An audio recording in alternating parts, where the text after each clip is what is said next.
Hər vaxtınız xeyir olsun. Kanalıma xoş gəlmisiniz. Bu günlər mən qatağı süzdürüb suyundan çörəyin hazırlanmasını sizə təqdim edəcəm. Əgər sizin üçün maraqlıdırsa, kanalıma keçid edib videomu tam izləyib, abunə olub bəyənməyi unutmayın. Bunun üçün mən 2 litr qatağı süzdürüb suyundan istifadə etdim. Hardasa 800 qram su var idi. 1 kiloqram unun üzərinə 1 çay qaşığı quru maya, 1 çay qaşığı şəkər tozu və 1 xörək qaşığı duz əlavə etdim. Həmən qatığın suyunu isidib xəmiri yoğurmağa başladım.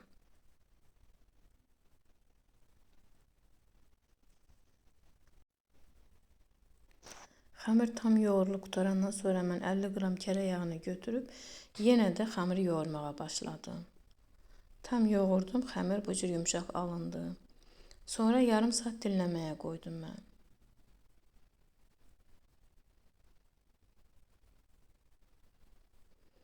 Yarım saatdan sonra xəmirimiz çox gözəl mayalandı. Və mən 2 ədəd kündəyə ayırıb soba listinə yerləşdirib 15 dəqiqə gözlədim.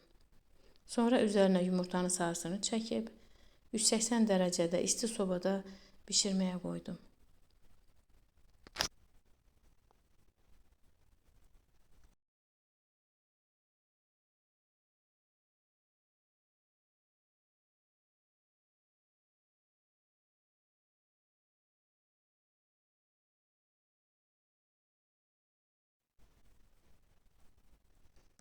Üzərinə çörək otu da səpdim.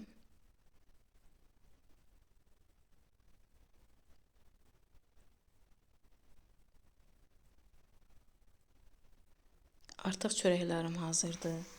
Göz haqqınızı halal edin. Allaha əmanət olun.